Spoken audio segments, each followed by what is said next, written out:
Yeah, g'day, it's Charlie ZL2CTM. Well, I've just been playing around with this audio amplifier for this double sideband suppressed carrier radio, trying to come up with a nice simple amplifier based on what I've done in the past. So what I want to do with this video is talk about the amplifier itself, and then spend the second half just playing around, feeding in some SIGGEN signals, and then seeing what we get on the output there. It's going to be a little bit free flow, so what I'm not going to do is sort of have figures pre-worked out to then basically sort of recap and present. It's more going to be a bit of a free flow, adjust some of the gains and pots and just see what we can sort of eke out. These two amplifiers here, there is the an LM386, just see that's okay, you can see there. The configuration of this is exactly as I'd see, or you do see out of the spec sheet. So we've got the 10 microfarad capacitor between pin 1 and 8 to increase the gain from the set 20 times, with a little R there which we can adjust just to adjust that gain on the fly. But otherwise that configuration there is what you see in the spec sheet, with the addition of 100 microfarad and 100 nanofarad capacitor hanging on the 12 volts to ground. This the LM386, got the N-1, maximum voltage is 12 volts for that, so I'm going to make this a 12 volt radio, which makes it a little bit more suitable to for going portable if need be. The bottom part there, down the bottom there, is an LM380. Once again, that is pretty well exactly as you'd see coming out of the spec sheet. So nothing fantastic there, again with the addition of the 100 microfarad and the 100 nanofarad capacitor hanging off the VCC rail. Yeah, so nothing too much to talk about that. So basically two chips there, the two amplifiers. What I will do is just very quickly cover this. In terms of availability and cost, interesting, I went to a local New Zealand supplier of components and just did a single item, I guess, or quantity one search for those devices. So the LM386 was $3.18. The 5534, which I'm not using in this configuration but have used it in the past, so I just double checked that, and it was $1.63, and the LM380 was $2.83. So quite interesting actually. Yeah, the 386 has been around for a long time. I'm just wondering if that, I'm not quite sure why that price is so high. Potentially because I'm still using the through life or the through hole configuration. Anyway, more recently I have been using in a lot of my rigs the LM380. I find that a really nice chip, nice and linear, and I seem to get much better performance out of that than I do out of the older LM386. And then down the bottom down here, we'll zoom up later on, is a single stage audio amplifier based on the 3904. And the reason why I'm going to play around with that, if this particular radio was only going to be feeding headphones, then in the past I've found that you can just get away with the LM386 or the LM380 on its own. In fact, yeah, I go on its own. But if you want to start driving any kind of speaker, then I find there's a bit of a need to sort of boost the input to those two chips, which I'm going to do down here with a very simple BJT common emitter amplifier there. So we'll look at that as well. Now that amplifier there, just to sort of quickly race through, and again I'll put all of this up on the blog, so there's no need to take notes now. I'll leave the blog address in the notes for the video. But like I say, based on an LM, say again a 2N3904, the beta DC for that, I'm going to have a quiescent current of 10 milliamps. And if you look at the spec sheet, the range of beta DC, the DC gain for that particular transistor is 100 and 300. So I'm going to work out the geometric mean, which is square root of those two multiplied together, comes out at 173. So 173 is the value of beta DC I'll use in the calculations. I just mentioned that it's a Going to be just a standard, for me, common emitter amplifier there with voltage divider biasing. The emitter resistor I'm going to bypass, not fully bypass. I'm going to have a variable resistor there, which we'll look at in a sec, just to allow me to adjust the gain of this particular stage. Because if you recall, the gain for this particular stage here in an audio format is RC over RE, the effective RE. So the effective RE in this particular case is going to be RE here in parallel with this value for an AC gain, this being a short circuit. For AC, not DC. It's there for the DC because I want to. This one here, this emitter resistor is fixing the DC biasing for the stage, and I don't want this one to interfere with that, so I've DC isolated it. Okay, so very quickly just racing through the calculations for that. I'm going to let, as I've done in the past, and it seems to work quite well, I'm just going to set the emitter voltage to be 1/10 of VCC, or 1.2 volts. From Ohm's law, resistance equals the voltage divided by the current. So in that case, RE is going to be 1.2 volts divided by 10 milliamps, because I said that 10 milliamps is going to be the quiescent current through this transistor with no signal in the input. That comes out to be 120 ohms. R2 there, so that's the bottom resistor in that voltage divider biasing. Again, from Ohm's law, we need the voltage here divided by the current through it. So the voltage at the base is going to be the voltage of the emitter plus 0.7 volts for this particular transistor. And then the current through this voltage divider biasing, to make this nice and stiff, so to speak, I want to have at least 10 times the base current flowing through here. And as we know, because the collector current equals beta DC times IB, we can rearrange that formula to determine what beta is. So in other words, say again, not beta, our base current. So base current equals our collector current divided by beta DC, which is what we see over here.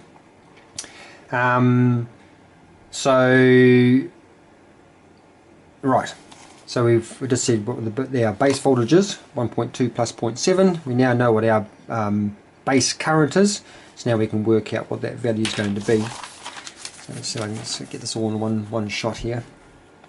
So down here, so that resistor then from Ohm's law is going to be our 1.9 volts, which is the base voltage, divided by 10 times. So I said I want to have 10 times the current, that base current. So 10 milliamps divided by 173, which comes from here.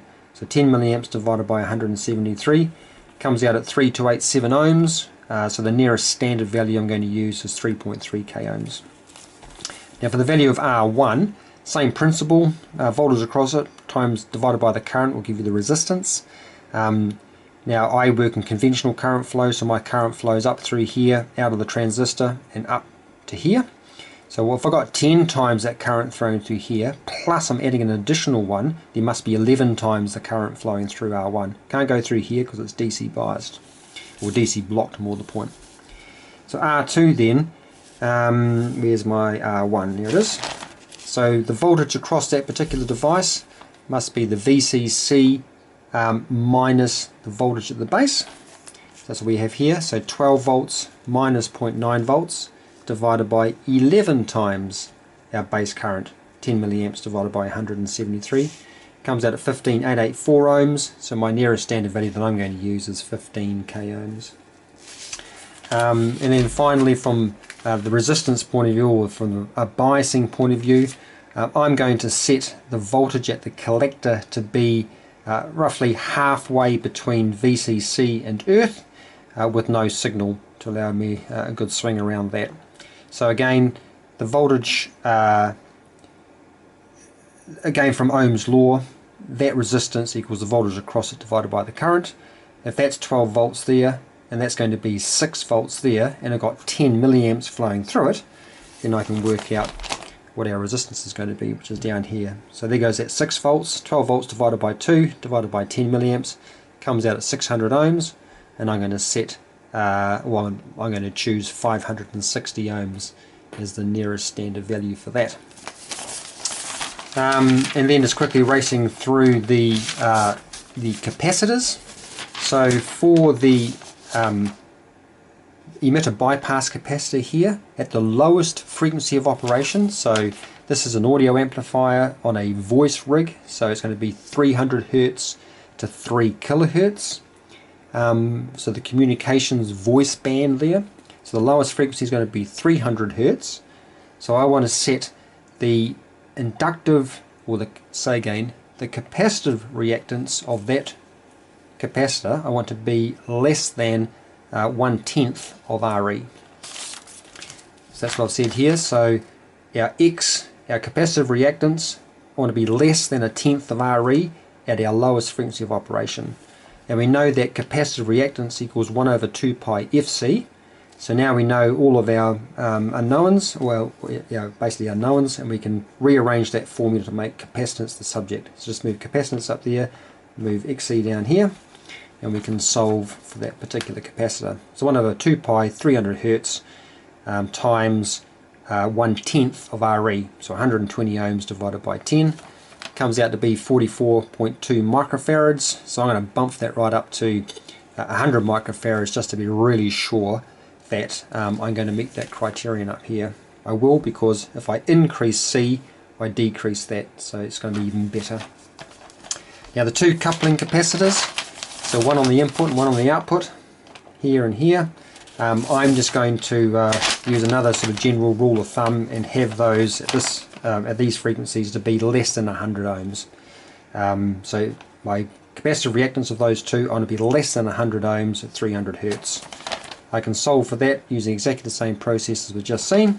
Comes out at 5.3 microfarads, and I'm going to bump that up to 10 microfarads to make sure I meet that. And then for the purposes, as I just mentioned before, of playing around, which we'll get into right now, I'm going to set R to be a 1 k ohm trim pot to allow us to adjust the gain of that little stage there, given that AV equals RC over RE. I've neglected the negative there, which is the phase inversion. And as I just said before, our effective emitter resistance is our current emitter resistor of 120 ohms in parallel with R. Okay, so having said all that, let's have a look at the amplifier and throw a few signals into it and see what comes out. So just make sure everything's in the picture, which is good. As I mentioned before, the top chip there is the 380, say again the 386. The bottom one is the 380. That 1 k ohm trim pot there is in series with the 10 microfarad capacitor between pins 1 and 8. So by varying that, I can vary the gain of the 386 from its set 20 times up to, theoretically, if I recall, 100 times on the spec sheet. That 10 k ohm trim pot there is the input, or the volume control pot, which will be in the actual circuit itself for the 386. Down the bottom, similar arrangement. We've got the 10 k ohm trim pot there acting as the volume control, and then down the bottom corner here is that pre-amplifier based on the 3904. So what I want to do for a start is in turn have a look at the 386 and the 380 on their own with a 10 millivolts peak-to-peak signal coming in, and the scope there just scoping the output. What I've done now over there in the towel was that the normal speaker, but the 1 k ohm tone gets a little bit annoying, so I've disconnected that, and in its place I've put a little pseudo speaker there. What I mean by pseudo speaker is it used to be a speaker until I pulled it apart. Right or wrong, my thinking there is if I do it this way and have what was the internals of an 8 ohm speaker, that any inductance that was in the winding is still in the circuit, as opposed to not doing that and using, say, a 10 ohm resistor acting as a load. So right or wrong, that's what I've done. The scope is scoping the output across that. Not worrying about the input at the moment in terms of scoping that. So yeah, there we go. So right, so 10 millivolts peak to peak is going in. Just make sure everything's all going okay here. Good. And what we can do now is we can, now I should say too, this board here is getting a bit old in the tooth. This will be the last time, or today will be the last time I use this particular board. I need to toss this out along with a couple of others. I've had them for such a long time now, I've been playing around that a lot of these little connectors things in here are getting a bit tired and a bit worn, and it doesn't take much movement there to throw the signal right off. So it's certainly a big problem with RF. Really, there's so much capacitance between these lines here. Audio, not such a big issue, but like I say, they're getting a bit worn, and yeah, you just sort of look at it and it causes problems. Anyway, that aside, let's apply VCC to the 386, which we've done there. The output is switched to the 386, and like I say, here we go. So getting some distortion there being produced by that particular 386. I can do two things here. What I might do is set that volume control for maximum, and then I will now tweak back that gain, which I can't do actually, so let's just crank that down a bit. So let's just drop that back down a bit, and we can try tweaking that up a little bit. Okay, so just trying to get a happy medium there between, see, it doesn't take much at all. And certainly my playing around before certainly indicated that I was only going to get roughly 600, the mid 600 millivolts peak to peak for that 10 millivolts in, which I'm sort of still getting here now. So 200 millivolts peak to peak, or 200 millivolts per division, so 2, 4, 6, so roughly 600 millivolts peak to peak, which we're seeing there, for a 10 millivolt signal going in. That's the maximum I can get, keeping things nice and linear. So I might just jot that down. So what do we say? I'll take it off the screen. 624 millivolts peak to peak. Let's just disconnect that now. So we'll liven up the LM380, and we'll swap that input across to be the input for that. So through its coupling capacitor, and we'll flick the output to now monitor the that particular chip. So now we're seeing up on the screen there the output of the 380 across that virtual speaker there, or the speaker. And if we just increase its gain, we can get that up to, so if I go to max chat, we're talking about there. So again, all things being equal, 10 millivolts peak to peak going in, and I'm getting in, if I do the cheats way, 970 millivolts peak to peak out. So yeah, in the ballpark of what we were seeing in the 386. Yeah, okay. So frequency wise, if we could do that now, what we could do is just do a quick sweep. So let's sweep from sweep time 3 seconds. Let's make that say 2 seconds. 2 seconds. I quite like this. I think I spoke about this particular SIGGEN a while back. That's the Siglent SDG 1032 or 1032X. Not too bad. So start frequency I'll make 300 Hertz. So 300 Hertz. Stop frequency I'll make 3 kilohertz. So 3 kilohertz. So now we're sweeping across 2 seconds from 300 Hertz to 3 kilohertz. And as we can see there, not too bad from no sort of, the gain is pretty constant across that frequency range. And again, now if I was just to, all things being equal, go back and do the same thing with the 386. So now I'll liven this one up, swap the output across. Still getting a little bit of distortion in the bottom, so I might have to just drop its gain back a little bit. Yeah, but again, sort of similar frequency response. I'm not seeing any huge, at the lower frequencies especially, any reduction in gain. Anyway, so let's go out of sweep. Right, and we'll just go back to our frequency of oscillation. We'll make that 1 kilohertz. Okay, so what I want to do now is have a quick look at the output of that that 2N3904, and we'll also feed that into the stage, into those two stages there. So the output of the SIGGEN goes to the input of that stage. We will scope the output of that. Let's put my glass on so I can see. So that's there. So what we got there? So I think we've got everything right up there. Yeah. We'll just disconnect that. So what we have now going into that 3904 is that 10 millivolt peak to peak signal. It's pretty small. If I was just interest sake, just crank that up to say 50. We can start to see there. So that's 50 millivolts peak to peak going in. And we can see there that if I was now to adjust that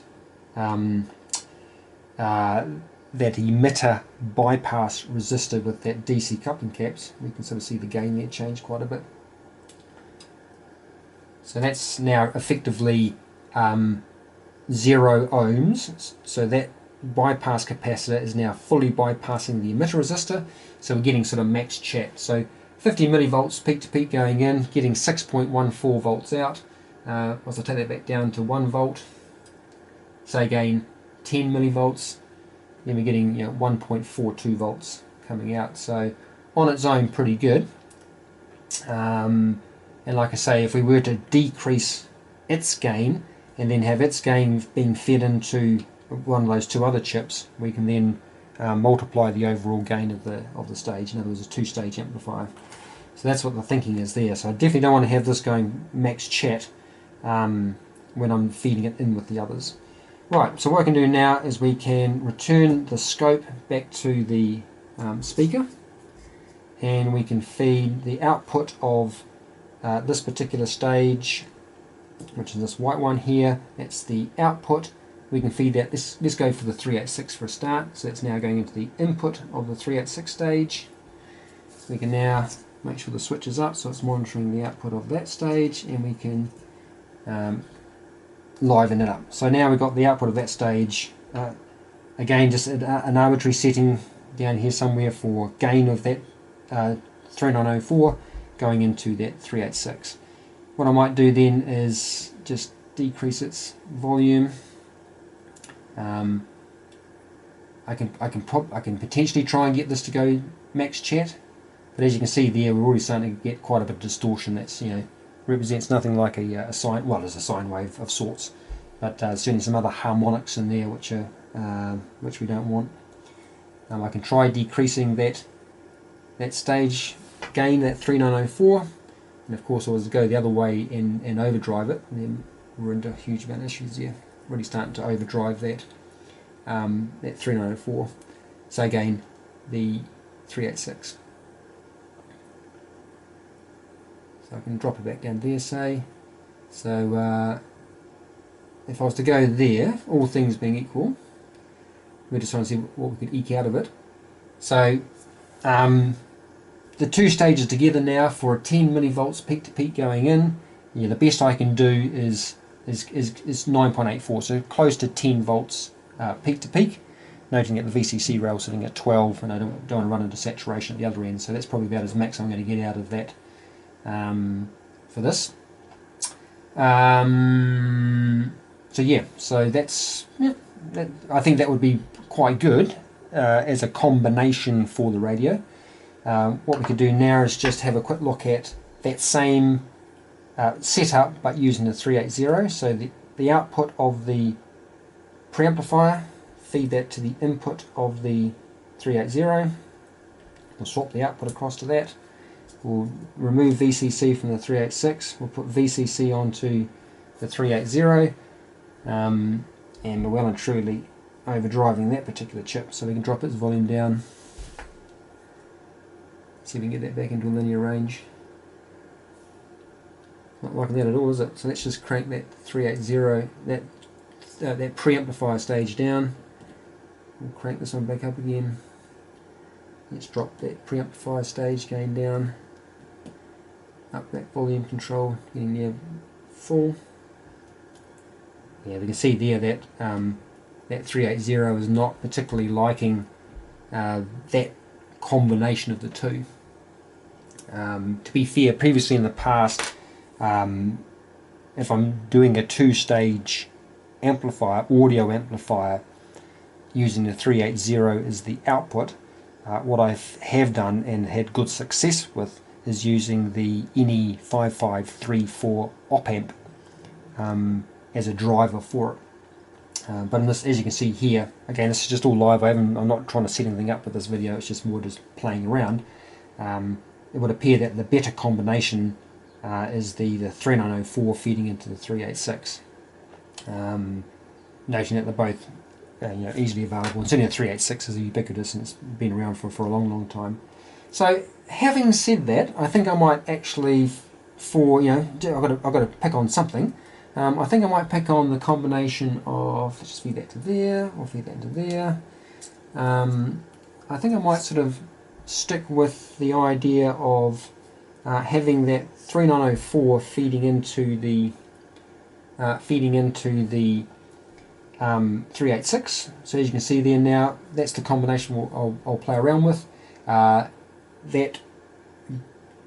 3904 now is running flat chat, so that variable resistor is effectively on 0 ohms, so therefore the existing 120 ohm emitter resistor is fully bypassed.